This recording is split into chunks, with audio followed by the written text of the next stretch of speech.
3200 ఓట్లు పోలైతే మనం గెలిచడానికి ఎన్ని ఓట్లు కావాలి? 1600 ఓట్లు కావాలి. 1600 కోట్లు అంటే మనకి ఇప్పటికీ ఈ కమిటీ సునాయాసంగా మన డివిజన్లో ఎక్కడానికి అవకాశాలు ఉంటాయి. అందుకు మనమందరం కూడా ఇది కష్టమైన చేయాలి. కమిటీలో ఎవరు తీసుకోవాలి?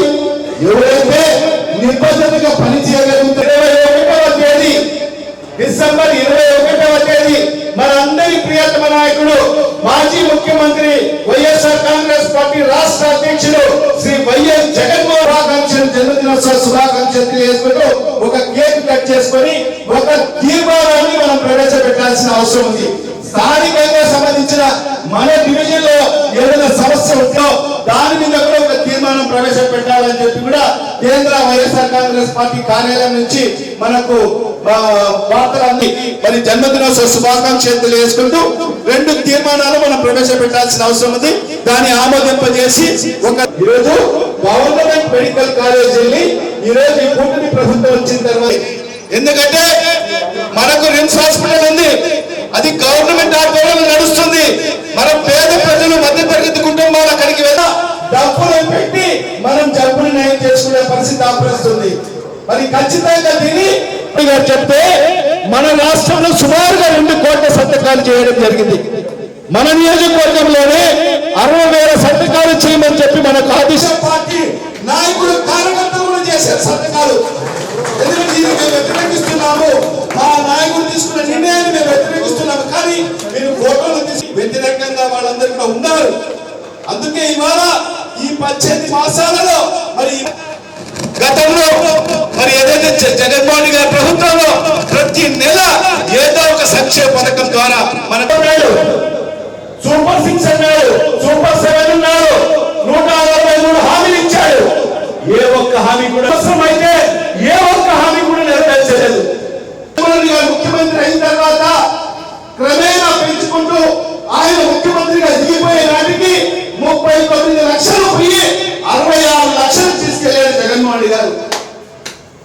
అంటే ప్రతి 3 నెలలకు ఒకసారి ఎవరైతే మీ డివిజన్లో మీ గ్రామాల్లో మరి ఈరోజు ఈ పరిస్థితి ఉందా? ఈరోజు ఈ 18 నెలల కాలంలో ఒక్కటంటే ఒక్క కొత్త పెన్షన్ ఇచ్చారా చంద్రబాబు నాయుడు? ఇచ్చారా? ఇచ్చారా? ఎవరు కదా ఇలేదు. మరి అదేవిధంగా మహిళలకు 18 ఏళ్ళ మహిళలకందరూ కూడా ఇళ్ళకి 1500 ఇస్తాను నేను. ఇచ్చారమ్మా నీకు?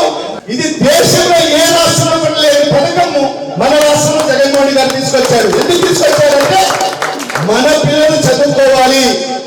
ఖచ్చితంగా అతన్ని రేపు జరగబోయే స్థానిక సంస్థల ఎలక్షన్లో మరి ఆ వైఎస్ఆర్ కాంగ్రెస్ పార్టీ అంటే అభిమానంతో పనిచేసే వాళ్ళు మరి జగనన్న కుటుంబానికి రాష్ట్ర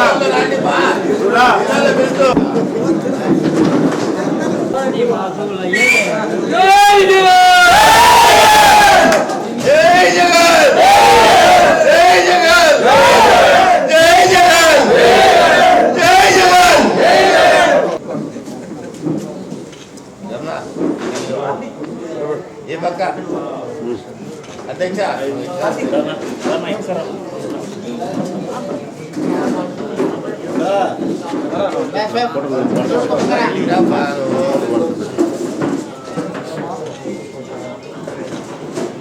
మీడియా మిత్రులకందరికీ కూడా నమస్కారాలు. మరి ఇవాళ 50 డివిజన్లో రచ్చబండ కార్యక్రమాన్ని ఏర్పాటు చేయడం జరిగింది. ఈ డివిజన్ ఇన్ఛార్జ్ పాలంపల్లి రమణ గారి ఆధ్వర్యంలో మరి రచ్చబండ కార్యక్రమం ఏర్పాటు చేయడం జరిగింది. మరి ఈ కార్యక్రమంలో మరి డివిజన్ నుంచి పెద్ద ఎత్తున మరి వైఎస్ఆర్ కాంగ్రెస్ పార్టీ నాయకులు, సానుభూతి పరులు, మరి అదేవిధంగా మహిళలు అందరూ కూడా పాల్పంచుకోవడం జరిగింది. మరి రచ్చబండ యొక్క ఉద్దేశము వైఎస్ఆర్ కాంగ్రెస్ పార్టీని క్షేత్రస్థాయి నుంచి, గ్రామ స్థాయి నుంచి, వార్డు స్థాయి నుంచి, మరి ఏదైతే సచివాలయ స్థాయి నుంచి బలోపేతం చేయాలని చెప్పి పార్టీ యొక్క ఆదేశానుసారంగానే మరి ఈరోజు రచ్చబండ కార్యక్రమాలు పెట్టి మరి కార్యకర్తల్లో ఏదైతే ఒక అవేర్నెస్ తీసుకొచ్చి మరి కమిటీలు కూడా వేయడం జరుగుతుంది. వాళ్ళందరి సమక్షంలోనే కమిటీలు వేయడం జరుగుతుంది. మరి కమిటీలు కూడా ప్రతి సచివాలయ పరిధిలో ఒక కోర్ కమిటీని 15 మందితో ఏర్పాటు చేయడం జరుగుతుంది. మరి ఆ సచివాలయ పరిధిలోనే మరి 7 అనుబంధ సంఘాలకు సంబంధించిన మరి కమిటీలు కూడా ఏర్పాటు చేయడం జరుగుతుంది. మరి దీని ద్వారా భవిష్యత్తులో వైఎస్ఆర్ కాంగ్రెస్ పార్టీని క్షేత్రస్థాయి నుంచి బలోపేతం చేయాలి.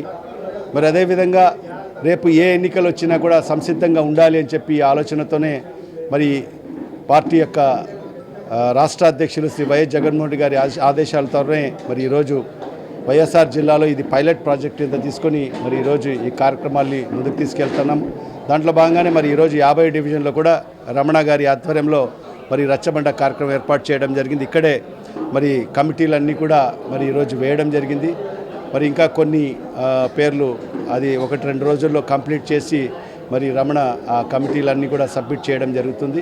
ఖచ్చితంగా రేపు 21వ తేదీ మనందరి ప్రియతమ నాయకుడు మాజీ ముఖ్యమంత్రి శ్రీ వైఎస్ జగన్మోహన్ రెడ్డి గారి పుట్టినరోజు కాబట్టి మరి ఈ కమిటీలన్నీ కూడా 20 తేదీ లోపల అన్ని డివిజన్స్లో కంప్లీట్ చేసి మరి 21వ తేదీ మరి అన్ని డివిజన్స్లో కూడా సమావేశాలు ఏర్పాటు చేసుకొని మరి మనందరి ప్రియతమ నాయకుడు శ్రీ వైఎస్ జగన్మోహన్ రెడ్డి గారికి మరి జన్మదినోత్సవ శుభాకాంక్షలు తెలియజేసుకుంటూ మరి ఆ ప్రాంతంలో ఉండే ఏదైనా సమస్యలు ఉంటే ఆ సమస్యల మీద మరి అక్కడ చర్చించడం జరుగుతుంది. చర్చించి కొన్ని రెజల్యూషన్స్ కూడా తయారు చేయడం జరుగుతుంది.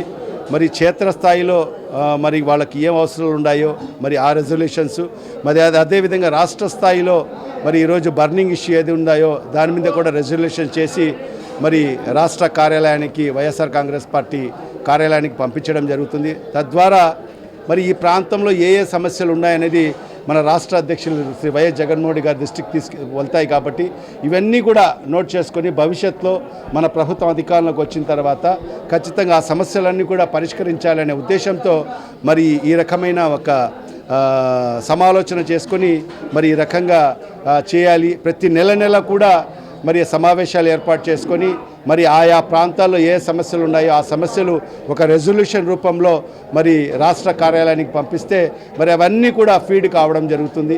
మరి అవన్నీ కూడా ఫీడ్ అయిన తర్వాత భవిష్యత్తు మన ప్రభుత్వం వచ్చిన తర్వాత మరి ఆ సమస్యలన్నీ కూడా మరి పరిష్కరించే దిశలో మరి అడుగులు ముందుకు పడతాయని చెప్పి ఈ సందర్భంగా మరి రాష్ట్ర అధ్యక్షులు ఆదేశించడం జరిగింది. మరి ఆయన ఆదేశానుసారంగానే ఈ కార్యక్రమాలన్నీ కూడా ముందుకు తీసుకెళ్తున్నాం. మరి ఇవాళ కార్యకర్తలందరూ కూడా ఎంతో ఉత్సాహంగా ఉన్నారు. వైఎస్ఆర్ కాంగ్రెస్ పార్టీకి సంబంధించి ఈరోజు ప్రతిపక్షంలో ఉన్నా కూడా ఈరోజు మన కార్యకర్తలు అందరూ కూడా ఈరోజు ఉత్సాహంగా ప్రతి కార్యక్రమంలో పాల్పంచుకుంటున్నారు. ఈరోజు చూశారు, ఈరోజు కోటి సంతకాల సేకరణ చేసి మరి ఈరోజు మనము జిల్లా కార్యాలయం నుంచి రాష్ట్ర కార్యాలయానికి పంపిస్తున్న తీరులో సుమారుగా వేలాది మంది ర్యాలీలో పాల్పంచుకోవడం జరిగింది. స్వచ్ఛందంగా అందరూ కూడా పాల్పంచుకోవడం జరిగింది. నిజంగా చూస్తుంటే మరి మేము అధికార పక్షంలో ఉన్నామా ప్రతిపక్షంలో ఉన్నా అని చెప్పి మరి ఆ రకంగా మనకు ప్రజల నుంచి స్పందన వస్తుంది. మన కార్యకర్తలు కూడా మరి ఆ రీతిలో మరి ఉత్సాహంగా ఉన్నారు. భవిష్యత్తులో వైఎస్ఆర్ కాంగ్రెస్ పార్టీ ప్రజల పక్షాన ఉండి పోరాటం చేస్తుంది. మా నాయకుడు శ్రీ వైఎస్ జగన్మోహన్ రెడ్డి గారు ప్రతినిత్యం ప్రజల కోసమే తప్పించాడు. కాబట్టి మరి మా పార్టీకి సంబంధించిన నాయకులు మేమందరం కూడా మా క్షేత్రస్థాయి నుంచి మా కార్యకర్తలు నాయకులు డివిజన్ నాయకులు అందరూ కూడా కార్యకర్తల కోసం పనిచేస్తాము. అదేవిధంగా ప్రజల కోసం పనిచేస్తాం. ప్రజలకు ఏ ఇబ్బంది వచ్చినా కూడా వైఎస్ఆర్ కాంగ్రెస్ పార్టీ వాళ్ళకు అండగా ఉంటుందని చెప్పి కూడా ఈ సందర్భంగా తెలియజేస్తాం.